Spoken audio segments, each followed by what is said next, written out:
because all winter I did a ton of ski touring and stuff where your feet are just soft in ski boots. So now I'm trying to really harden up my feet. So a lot more concrete work, just boring walking on the roads. So typically right now, 2 days a week are really long days on the road with quite a bit of vertical. As we get into later April, May, and then like the first week of June, those days typically are going to be 50, 60K on the ground and 3,000 or 4,000 meters of vertical gain. So monster days, those are going to be big days. And then, yeah, with the pack. And then I tried not to ever walk down. I just don't have the knees for it. So, and then 2 days will be still in the gym, and those are typically CrossFit-y. I don't do CrossFit, but they're CrossFit-y type workouts. So they're kind of like high impact, really high heart rate, but super heavy loads, like a lot of Olympic lifting, snatches and cleans and deadlifts and that kind of stuff. A lot of kettlebell swings, that kind of stuff. And that's all just for carrying the pack. The pack's light, but, I think a lot of the guys, Tom Payne did a funny thing on this. Like it broke him, because he just ran. And a lot of guys treat it like an ultrathon. And our theory is that, you want to keep the pack will break you, and so you need a lot of core strength and a lot of upper body strength so that the pack's always irrelevant. And you mentioned you do this thing getting up the floor with the sandbag get-ups. Yeah, I do a lot of those. So it's a 100-pound sandbag, and you just down on the ground and back up. Yeah. I wouldn't recommend that with 100 pounds to start.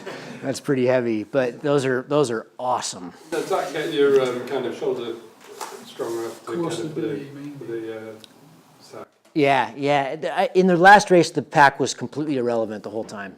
I never thought about it. It was totally irrelevant. It doesn't, other than being gross and sweaty, but so two days in the gym, 2 very long days. We also do race simulations. So that started back in January. January was just 2 days.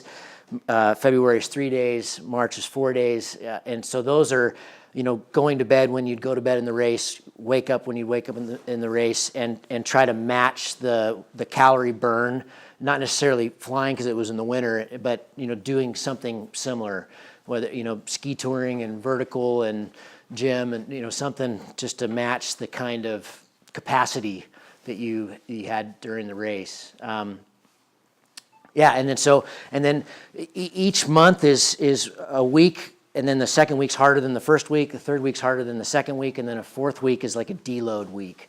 So that's recovery. It's still hard, but it's there's more rest in that week, a lot less length type of stuff. And then there's a lot of anaerobic training, and then there's a lot of aerobic training. And that the anaerobic is really heavily loaded up front, and then now we're more in the aerobic zone. So really long days of just heart rate below 130. Just go, because that's a lot of what the race is just walking on roads, And are you going to taper before the race? Yeah, and then about 3 weeks before the race, 2.5 weeks before the race, the taper starts. That's brutal. I don't know, for those of you that have done a lot of heavy endurance stuff, it's not withdrawals. It's just your body's so used to the load. And last time I couldn't sleep, and my body would shake at night. The muscles would do these weird twitchy things. It was really bizarre. But it's really required. And then about a week before the race, then I do nothing. And try to just bag as much sleep as I possibly can. The week before the race is quite busy there. There's all these safety briefings and a ton of stuff going on, but you don't really have to sleep, but you have to be laying down. So just very mellow walks and stretches and yoga, but just as much rest, because they've proven now that you can bank sleep. So the more you can get, then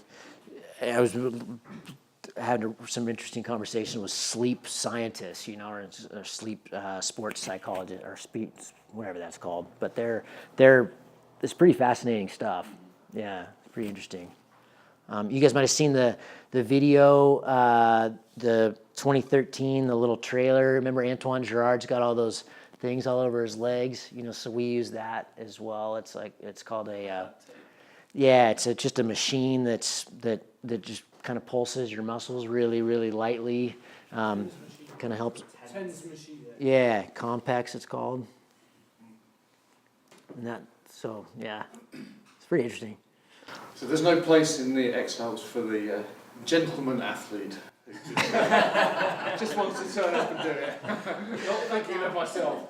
You know what's really interesting is there was one time in the race last time when I was with Hansa, and that was his 5th time, this last one, and Hansa's incredibly fit, really fast on the ground, but he basically I think he was going to end anyway. That last time was the first time he'd gotten to Monaco because they changed the rules, with the 12-day thing, but. He's seen it go from really a proper adventure race back when they were carrying like pots and pans, and you'd be 5K ahead and you'd wait for your buddy, and it was more like adventure. To now, it's gotten so fast. It's crazy how fast, And I think the top third of the teams are so professional, and he was just talking about that. That he feels like he keeps getting better and better, but the race just keeps getting faster and faster.